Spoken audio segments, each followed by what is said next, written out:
সম্পর্কেও তার পরোয়া থাকবে না যে হক কথা যদি বলি তাহলে যদি আমার চাকরি না থাকে। আছেন এরকম লোক? হক কথা যদি বলি, চাকরি যদি না থাকে, দাওয়াত যদি আর না হয়, গুলি খেয়ে যদি মরি, এই চিন্তাও মুমিনের লোকের মধ্যে থাকে না, যেহেতু তার আত্মমর্যাদা এসেছে। রিস্কের মালিক মসজিদের মুতাল্লি নয়। অনেক ইমাম আছে মসজিদে, হক কথা বলতে সাহস পায় না, হক কথা বলার সাহস পায় না, মনে করে রিস্কের মালিক মুতাল্লি অথবা সেক্রেটারি। আর দুর্ভাগ্যজনক সত্য, বাংলাদেশের অধিকাংশ মসজিদের মুতাল্লি আর সেক্রেটারি এমন লোক যারা ধর্মনিরপেক্ষতাবাদে বিশ্বাসী, যারা ইসলামের রাজনীতিতে বিশ্বাস করে না। এ ধরনের বহু লোক মসজিদের সেক্রেটারি, মেম্বার, মুতাল্লি হয়ে বসে আছে আর মসজিদের ইমামদেরকে হক কথা বলতে দেয় না। আছে না ইমাম সাহেবরাও? আমি কিন্তু পাইকারি কথা বলছি না, আলহামদুলিল্লাহ যোগ্যতা সম্পন্ন ইমাম আছেন যারা কথা বলেন। আবার কিছু লোক আছে যারা ভয় পান। আমি তাদের উদ্দেশ্যে বলছি, কোরআনে কারীম বলছে রিস্কের মালিক হচ্ছেন আল্লাহ সুবহানাহু ওয়া তাআলা। তোমার রিস্কের পরোয়াটা কিসের? ইন্নাল্লাহা হুয়ার রাজ্জাকু যুল কুওয়াতিল মাতিন। রিস্কের মালিক তো আল্লাহ পাক, তার হাতেই সমস্ত রিস্ক। রিস্ক কার হাতে? বাংলাদেশ পৃথিবীর দ্বিতীয় বৃহত্তম মুসলিম দেশ। এই দেশে বসে মসজিদে কথা বলতে ভয় পায় মুসলমানেরা, মসজিদে বসে কথা বলতে ভয় পায়। কিন্তু ভারতের দিকে তাকান, ভারতের দিল্লির জুমা মসজিদের ইমাম আব্দুল্লাহ বুখারী, লোকটার জন্য দোয়া এসেই যায় দিল থেকে। যখন কলকাতার হাইকোর্টে কোরআনে কারীমকে ব্যান করে দেওয়ার জন্য মামলা দায়ের করা হলো, দিল্লির জুমা মসজিদের ইমাম বক্তৃতা করলেন। সেই বক্তৃতার ক্যাসেট আমার কাছে পৌঁছানো হয়েছিল। আমি বক্তৃতা যখন শুনছিলাম আমার মনে হচ্ছিল যেন তার মুখ থেকে আগুন বর্ষণ হচ্ছে।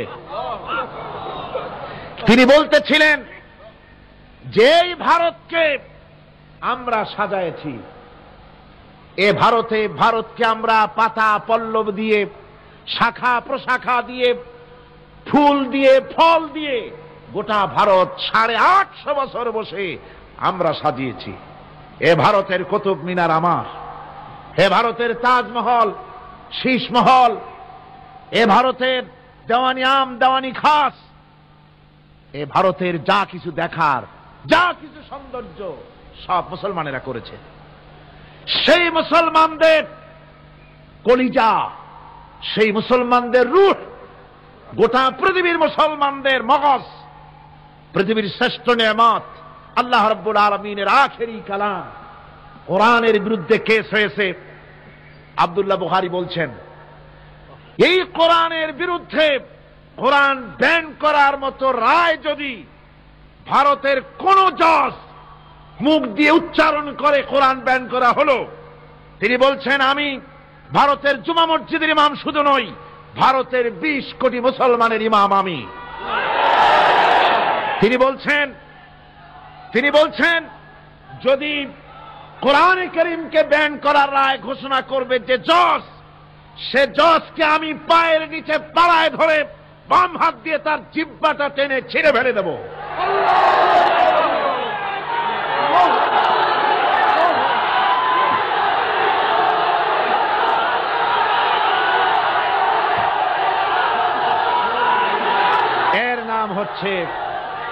এর নাম ইমান। জোরে বলেন, এর নাম কি? এর নাম ইমান। ইমান আনার পর প্রথম যে কোয়ালিটিটা হবে, সেই কোয়ালিটি হচ্ছে পার্সোনালিটি, আত্মসম্ভ্রম, আত্মমর্যাদা। দুনিয়ায় কারোর সামনে মাথা সে নত করবে না, মাথা নত করবে কেবলমাত্র আল্লাহর কাছে। সে বিশ্বাস করবে খাইরিহি ওয়া শাররিহি মিনাল্লাহি তাআলা, ভালো মন্দ সব কার কাছ থেকে হয়? আল্লাহর কাছ থেকে হয়। সে কিছুতেই বিশ্বাস করবে না যে কোনো মাজারের কাছে গেলে, কবরের কাছে গেলে আমার তকদির পাল্টে যাবে, কোন মোমেন তা বিশ্বাস করবে না। কথা বুঝতে পেরেছেন? ভালো করার মন্দ করার সত্তা মালিক আল্লাহ সুবহানাহু ওয়া তাআলা। এরপরে 2 নম্বরের যে কোয়ালিটি সৃষ্টি হবে মুমিনের মধ্যে ঈমান আনার পর, সে গুণটা হচ্ছে সে বিনয়ী হবে। বিনয়, বিনম্রতা তার এক বৈশিষ্ট্য হবে।